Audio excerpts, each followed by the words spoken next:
जय हिंद दोस्तों, कैसे आप सभी यूपी पुलिस कांस्टेबल वाले अपने फिजिकल की तैयारी के लिए तैयार हो जाएं। और मैं आपको बता रहा हूं आपका रिजल्ट 1 या 2 दिन में आने वाला है।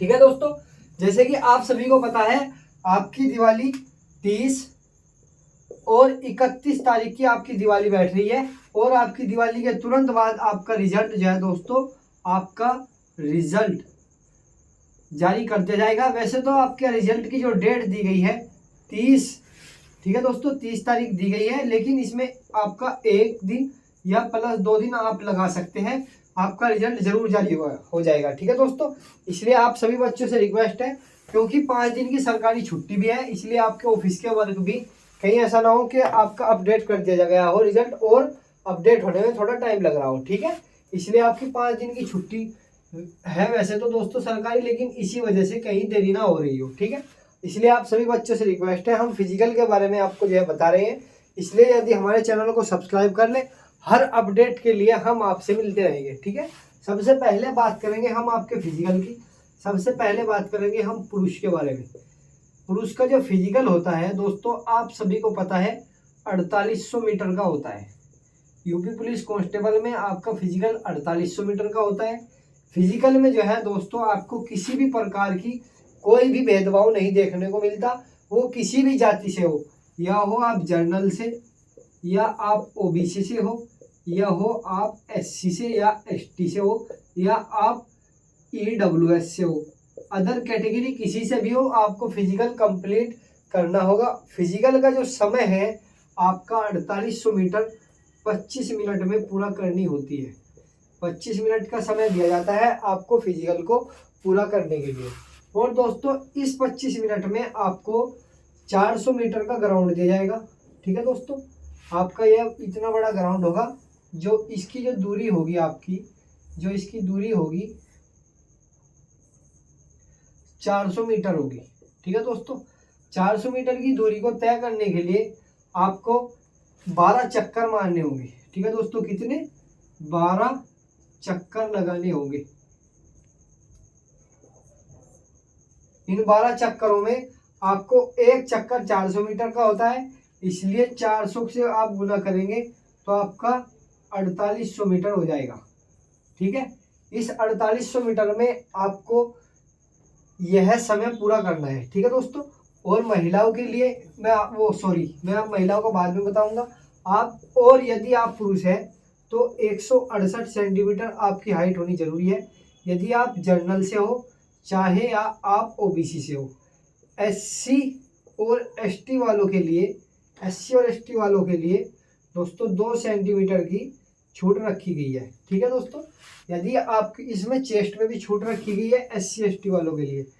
ओबीसी और जनरल की जो चेस्ट है, उनकी चेस्ट दोस्तों 80 से लेकर 85 सेंटीमीटर तक उनकी चेस्ट रखी गई है। ठीक है, यदि आप एससी एसटी से आते हैं तो दोस्तों आपको 77 से लेकर, ठीक है 78 सेंटीमीटर से लेकर आपको 83 सेंटीमीटर होनी अनिवार्य है।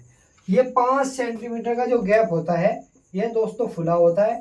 फुलाव चाहे एससी हो एसटी हो, किसी भी कैटेगरी से फुलाव आपको सेम देना होता है। ठीक है दोस्तों, इसमें लंबी कूद, ऊंची कूद या आपकी किसी प्रकार की इसमें लंबी कूद ऊंची कूद नहीं होती, इसलिए आपकी इसमें रनिंग के बाद आपकी हाइट का मेजरमेंट होगा, हाइट के बाद आपकी चेस्ट नपेगी, चेस्ट के बाद दोस्तों जो है आपको डॉक्यूमेंट्स वेरिफिकेशन के लिए बुलाया जाएगा। डॉक्यूमेंट्स वेरिफिकेशन की यदि मैं आपसे बात करूं तो जनरल मोटी मोटी सी मैं आपको बात बता रहा हूँ। आपको 10th की मार्कशीट और आपको 12th की मार्कशीट, आपको जाति प्रमाण पत्र साहब, यदि आपके पास सेंट्रल का हो ओबीसी का, दोनों हो तो अच्छा है, लेकिन जाति प्रमाण पत्र जो है उत्तर प्रदेश सरकार के द्वारा 2024 का होना अनिवार्य है। ठीक है दोस्तों, 2024 का जाति प्रमाण पत्र होना जरूरी है, सबसे पहली बात। दूसरी बात, आपके पास आय प्रमाण पत्र भी होना चाहिए, और आपके किसी प्रधान या मेंबर या आपका कोई प्रमुख हो जिस एरिया में आप रहते हो उसके द्वारा लेटर पैड लिखा होना जरूरी है, और आपके पास फोटो होना चाहिए, और आपके आधार कार्ड के साथ साथ यदि आपका पैन कार्ड हो तो अच्छा है, ड्राइविंग लाइसेंस है तो और अच्छा है, और यदि आपके पास ना तो पैन कार्ड है ना आधार कार्ड तो पासपोर्ट होना चाहिए। तो दोस्तों एक आधार कार्ड के साथ साथ एक आईडी होनी भी जरूरी है, चाहे वो महिला हो या पुरुष हो। और आपका इसमें आपका एडमिट कार्ड भी होना चाहिए, ठीक है। और मैंने आपको इसकी कंप्लीट जानकारी दे दी, और यदि किसी को किसी प्रकार की प्रॉब्लम है वो कमेंट कर पूछ सकता है, ठीक है। और अब हम बात करेंगे महिला के बारे में। महिला का जो फिजिकल होता है दोस्तों, आप सभी को पता है महिला का फिजिकल इसमें 2400 मीटर का होता है, ठीक है दोस्तों, 2400 मीटर का होता है।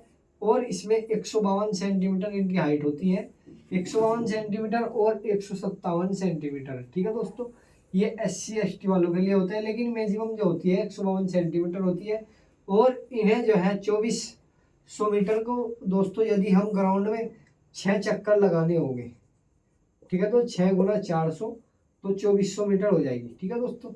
2400 मीटर की रनिंग को उन्हें जो है 14 मिनट में पूरा करना होता है, ठीक है दोस्तों, 14 मिनट में पूरा करना होता है। यानी जो आपका एक चक्कर होता है लगभग 2 मिनट कुछ सेकंड का होता है, ठीक है दोस्तों। इसलिए आप सभी बच्चों से रिक्वेस्ट है, चैनल को सब्सक्राइब कर ले, लाइक करें, शेयर करें। और अपने फिजिकल की तैयारी के लिए मैं आपसे बता रहा हूँ आप किस तरीके से इस फिजिकल की तैयारी करें। इस फिजिकल की तैयारी करने के लिए आपको सुबह व शाम, सुबह और शाम का 2 समय होता है। सुबह में दोस्तों आपको लॉन्ग रनिंग करनी चाहिए, लॉन्ग रनिंग के साथ साथ आपको लगभग 10 किलोमीटर दौड़ना जरूरी है यदि आप फिट हैं। यदि आप 10 नहीं दौड़ सकते तो आप दोस्तों 6 प्लस तो जरूर दौड़े, 6 किलोमीटर तो कम से कम हो सके तो 6 किलोमीटर लंबी दूरी की तय करें, ठीक।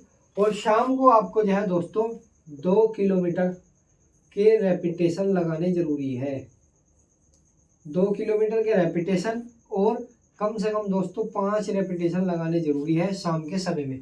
यदि आप रेपिटेशन नहीं लगाओगे तो आपको दोस्तों रनिंग जब आपकी पूरी होती है तो फिनिशिंग में काफ़ी दिक्कतों का सामना करना पड़ सकता है, क्योंकि फिनिशिंग में हमारा सांस फूलने लगता है। इसलिए सांस को फुलाने के लिए, यानी फुलाने के साथ साथ उसे ना फूले उसको कम करने के लिए रेपिटेशन सबसे ज़रूरी है। और जब ये 10 किलोमीटर की आप रनिंग करो तो यहाँ 100 मीटर के कम से कम 20 रेपिटेशन जरूर लगाए, 20 ना लगा सकते हो तो 10 जरूर लगाए, ठीक है दोस्तों। और सबसे पहली बात यह, दूसरी बात यह है यदि आप महिला हैं, महिला के लिए कम से कम दोस्तों 5 किलोमीटर सुबह के समय में रनिंग होनी चाहिए, और 1 किलोमीटर के रेपिटेशन आप शाम में लगाए यदि आप महिला हैं, और 100 मीटर के 5 लगाए, और इन्हें 1 किलोमीटर के शाम के समय में कम से कम 5 रेपिटेशन जरूर लगाए महिला के लिए, ठीक है। और सबसे पहले यदि आप रनिंग करने से पहले एक्सरसाइज या स्ट्रेचिंग वगैरह ज़रूर करें, क्योंकि हल्का भागने से पहले सबसे स्लोली अपनी रनिंग को स्टार्ट करें। शुरू में तेज़ ना दौड़े, क्योंकि यदि आप शुरू में तेज़ दौड़ोगे तो आपको पेन हो सकता है। जब आप प्रैक्टिस में आ जाएंगे शुरू में तो आप फिर चाहे ज़रूर दौड़ लेना। इसलिए मैं उन बच्चों के लिए बता रहा हूँ जो बिगनर है, यानी अभी तैयारी में लगे हैं, ठीक है दोस्तों। इसलिए मेरी इन बातों को आप खास तौर से ध्यान रखें और हमारे चैनल को ज़रूर सब्सक्राइब कर ले। जय हिंद, जय भारत।